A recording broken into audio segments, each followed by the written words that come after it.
Shalom à tous. Si vous regardez ce monde de manière brute, sauvage, tel qu'il est, naturellement, et qu'ensuite vous rentrez dans une maison moderne, construction moderne, une maison autonome, et qu'ensuite vous regardez, par exemple, un téléphone portable, un ordinateur,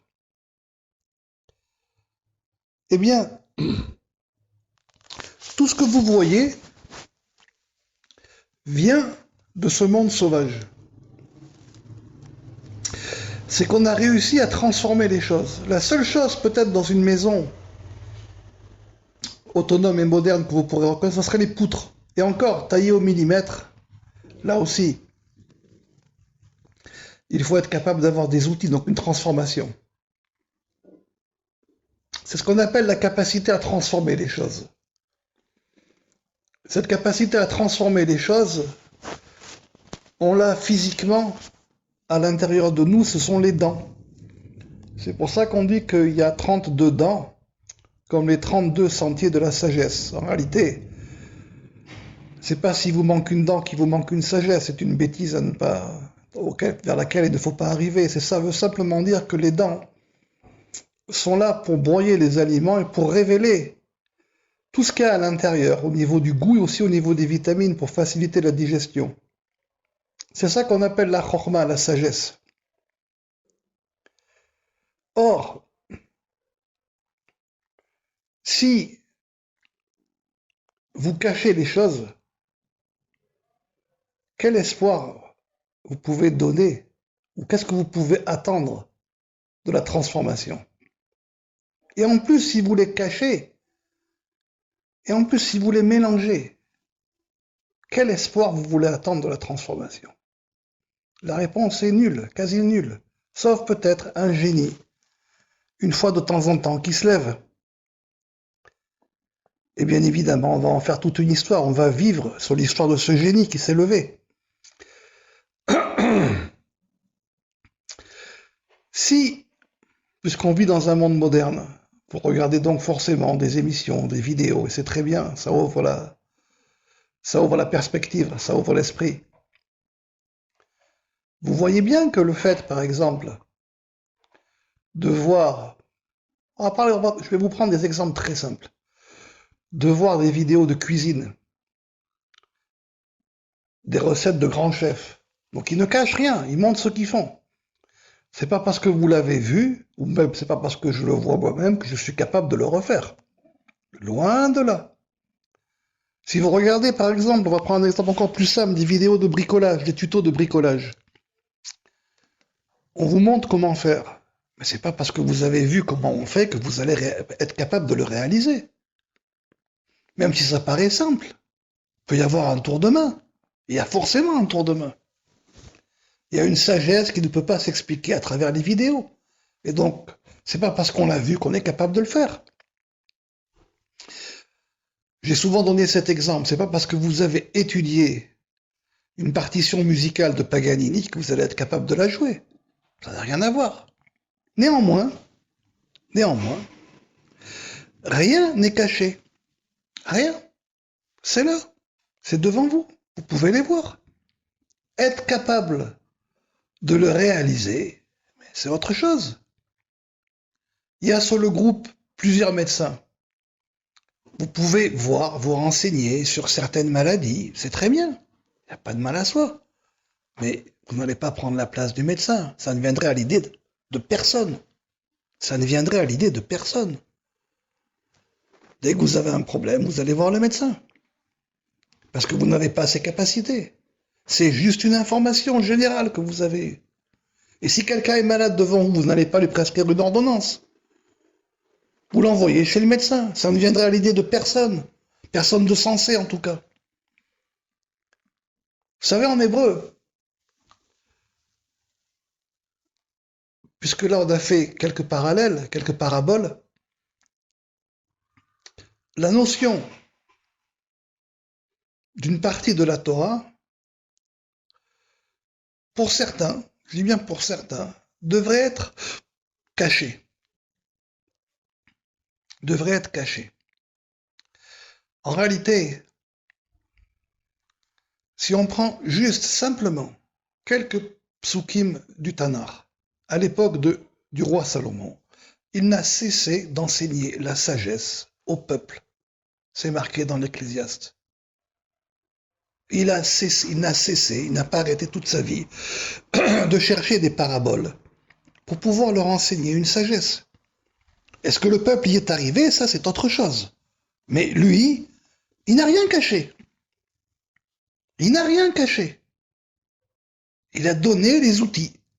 Est-ce que vous allez pouvoir les recevoir et après travailler avec? Ça, c'est une autre discussion. Mais les outils ne sont pas cachés. En hébreu, le mot secret vient du mot, c'est le mot sod, 3 lettres, samer, vav, dalet, et ça vient du mot sad, qui veut dire fondement. Fondement. Comme les fondements du monde, comme les fondements d'une maison. Si vous cachez les fondements, ne vous attendez pas à ce qu'il y ait une construction. En même temps, on salue notre ami Bobby qui est architecte sur le groupe. Si vous cachez les fondements, n'attendez pas à ce qu'il y ait une construction. Il n'y aura rien. Vous aurez une cabane.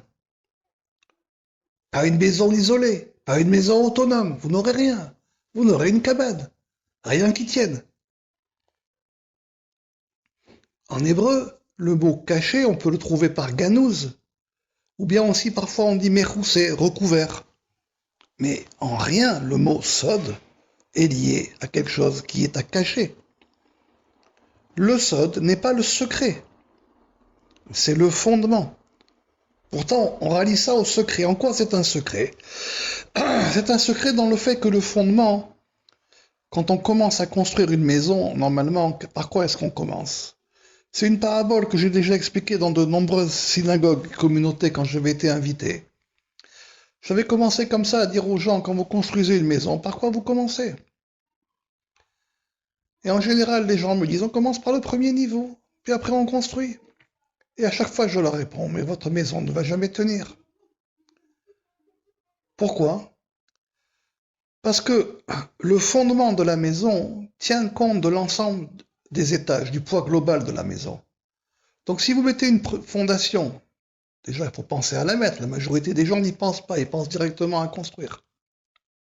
Donc il n'y a pas de fondation. Voilà pourquoi ça ne tient pas, leur théorie. Mais imaginons qu'ils vont faire un semblant de fondation, mais ça c'est très peu de gens déjà qui vont vous le dire. La majorité pense qu'on construit premier étage, puis on monte, on commence avec le pchat. Et si on est zoré, il vous répond, si on est méritant, on construit. Comme ça, vous ne construirez rien. Même votre pchat ne tiendra pas. Parce qu'il faut qu'il tienne sur une fondation. Et vous allez utiliser la fondation d'un autre. Donc imaginons que vous ayez une petite fondation. Quand vous allez vouloir construire un deuxième étage, il va falloir raser et le premier étage et sa fondation. Elles ne sont pas faites pour tenir. Et si vous voulez monter un troisième étage, vous allez raser premier, deuxième et troisième et refaire et quatrième ainsi. C'est totalement impossible. Et en réalité, les gens qui ont un minimum justement de sagesse, on va dire de fondement aussi, on pourrait dire, vous répondront, on construit une maison, mais la première chose qu'on fait, on va chez un architecte. Peut-être une personne sur 1000 à qui vous allez poser la question va vous répondre, on va chez un architecte, peut-être 1 sur 1000. Et encore, vous serez chanceux. Parce que c'est comme ça qu'on fait, on va chez l'architecte, on va chez ce que j'appelle en hébreu le Baalat Noa, le maître du mouvement, le vrai Chacham, qui lui sait dès le départ, en fonction de ce que vous voulez faire, quel est le fondement dont vous avez nécessaire. En dehors de ça, il va étudier le terrain. Comme il dit, et Adam, farmina Adama, l'homme est poussière de la terre. Le terrain, c'est votre terre, c'est votre terreau, c'est ce que vous êtes. Donc il va vous répondre, il va vous donner un fondement par rapport à ce que vous êtes. Mais si en plus, vous voulez cacher les choses et les mélanger, quelle construction vous voulez qu'il y ait? Mais dites-moi, sincèrement, quelle construction vous voulez qu'il y ait? Aucune. Pourtant, vous allez me dire, mais c'est quelque chose de connu. C'est vrai. Vous avez raison. À part le roi Salomon, à partir de là, ils n'ont voulu que cacher et ça n'a rien donné. Pourquoi? Parce qu'en réalité, déjà à partir du roi Salomon, il y a déjà donc 3000 ans, ou juste après lui, les gens allaient et sont allés en fonction de ce que j'ai appelé la théorie des humeurs, qui a tenu jusqu'au Moyen Âge. Et donc, malheureusement, nous aussi, beaucoup de sages sont tombés dans cette théorie des humeurs, quasiment tous. À part le Rachash et le Torah Tracham, retenez ça, tous. C'est pas quasiment tous, c'est tous. Simplement avec des quantités différentes. Et donc, ils ont utilisé cette théorie des humeurs pour expliquer certaines choses. Et comme cette théorie des humeurs était répandue sur l'ensemble du monde connu à l'époque, donc les autres peuples les ont utilisés pour les retourner contre nous. Ils n'ont pas compris que c'était un siman, un signe, comme quoi cette théorie n'allait pas. Ils ne l'ont pas compris. Alors ils se sont dit, il faut cacher les choses. Et petit à petit est née la convention d'écriture. Et là aussi, même dans cette convention, il faut encore cacher des choses. Et donc, si tout est caché, ne vous attendez à rien en termes de construction. Et j'ai expliqué que c'était une erreur de route, une des erreurs de route. Et que pour revenir à ce que j'ai dit, ce n'est pas parce que la chose est dévoilée, qu'elle est devant vous, que vous allez y arriver. Il y a un proverbe qui vient d'Inde, qui dit, il avait un peu de curcuma, alors il se prenait pour un épicier, mais tout le monde se moquait de lui. Ce qui veut dire que ce n'est pas non plus parce que vous allez essayer de refaire une recette que vous avez vue sur Internet que vous allez être un grand chef étoilé. Tout le monde va se moquer de vous. Donc, montrer les choses n'est pas un problème, bien au contraire. En plus qu'aujourd'hui, tout le monde n'en a que faire de montrer ou de ne pas montrer. Parce qu'aujourd'hui, tout le monde a accès à tout. Donc chacun peut trouver sa voie où il le veut. Ce qui n'était pas forcément le cas il y a très longtemps. Donc voilà pourquoi certains ont pensé qu'il fallait cacher les choses. Pourquoi est-ce que je vous envoie aujourd'hui, le jour de la Yula du Torah Tracham, cet audio? Parce qu'il y a une personne du groupe qui est venue vers moi et qui a insisté et qui a demandé à ce que je puisse lui enseigner une sagesse ancienne qui justement prend racine dans le roi Salomon. On la voit aussi dans la Torah, par allusion, la sagesse du Dofek, des pulsations. Et cette personne avait une idée en tête, elle voulait s'en servir pour la guérison, pour quelques malades. Alors, comme je vous l'ai dit, j'ai, Baruch Hashem, avec l'aide du ciel, beaucoup écrit sur cela, plusieurs milliers de paraboles et plusieurs livres sur la guérison. Donc, il m'a dit aussi, d'autres personnes sont intéressées. Donc, comme il n'y a rien à cacher, alors j'ai écouté sa demande. Et donc, pour ceux qui veulent, je vais vous proposer. Mais je ne vais pas vous proposer de voir comme quelqu'un qui s'assoit chez lui dans son salon et de voir une vidéo. Et puis si ça vous intéresse un jour, vous ferez. Si ça ne vous intéresse pas, vous ne ferez pas. Ça, aujourd'hui, ce n'est pas possible. Et ce n'est pas moi qui vous donnerai cela. Donc, si vous voulez travailler sur cela, alors venez. Ne me dites pas, je n'ai qu'une heure ou deux, je n'ai qu'un jour ou deux, je n'ai qu'une semaine ou deux, je n'ai qu'un mois ou deux, j'ai qu'une année ou deux. Ne faites entrer aucune notion de temps. Aucune. Venez. Cela doit être une priorité au-delà de toute priorité. Venez. Je vous ai donné quelques chapitres à étudier. Et j'ai dû revenir encore pour vous le redemander. J'espère que ce sera la dernière fois. Si je vous donne un travail à faire, il doit être fait au moment où je mets le point sur la ligne, vous devez déjà l'avoir fait. Vous devez déjà être en retard. Cela doit être une priorité au-delà de toute priorité. Et l'enseigner n'est pas un problème. Est-ce qu'après vous allez être capable de le faire, de le réaliser, de le travailler exactement comme un boulanger, comme quelqu'un qui va faire du pain? Est-ce que vous allez être capable de maîtriser votre four, votre pâte, les différentes farines, en fonction du climat? Je prends cet exemple parce qu'il est plein d'enseignements. Ça, ce n'est pas à moi de répondre. Et ce n'est pas non plus à vous qui venez de répondre. C'est à vous de le faire. Je répète, c'est à vous de le faire. Vous savez, moi, pour ceux qui me connaissent, pendant très longtemps, j'ai fait ce qu'on appelle un métier manuel et aussi artistique.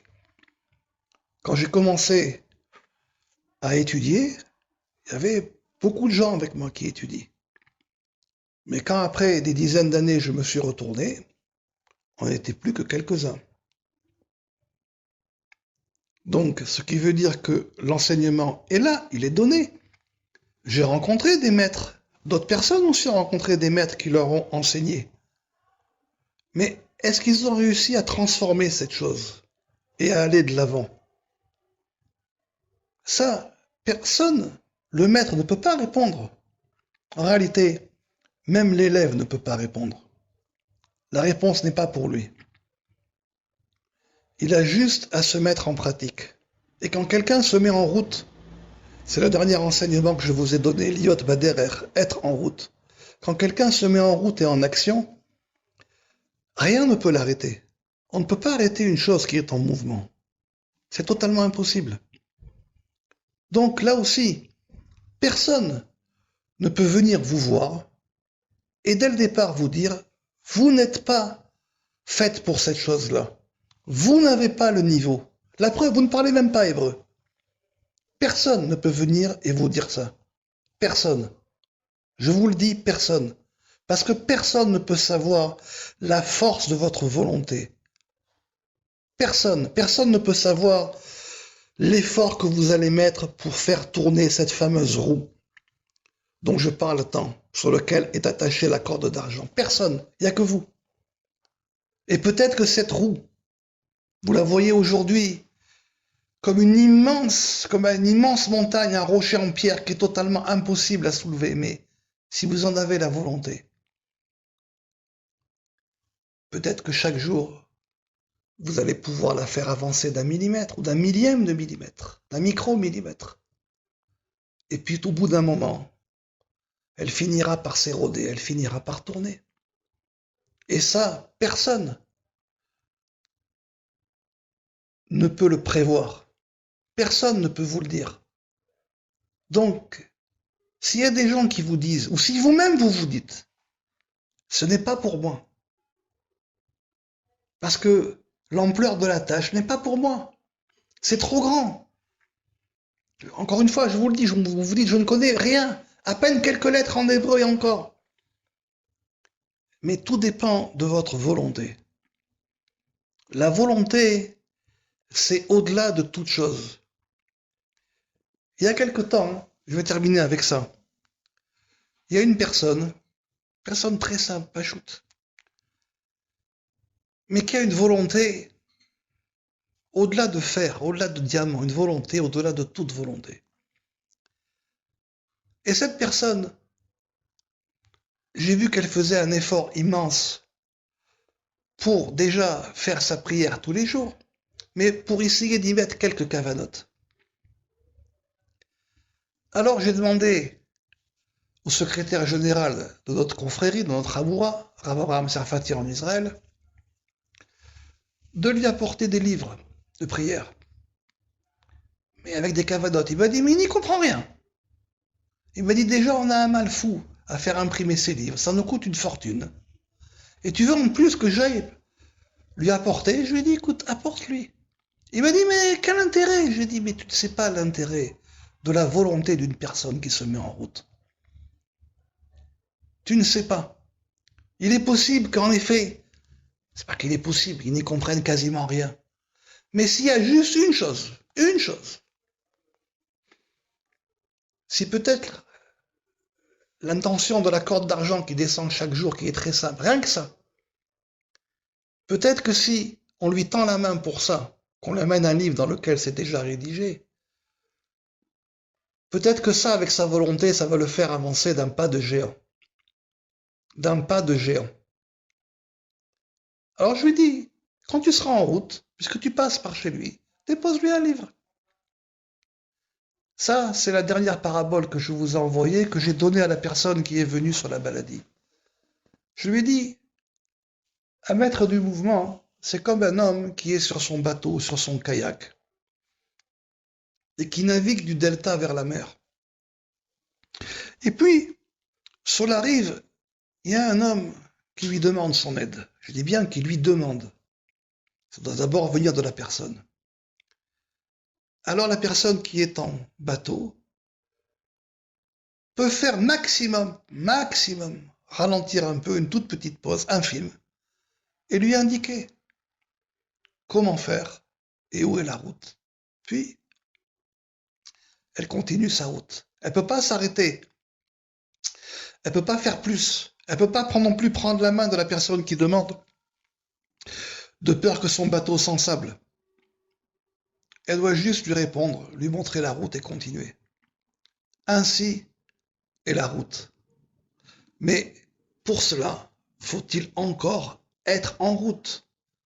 Et pour être en route, il faut que ça soit une priorité, au-delà de toute priorité.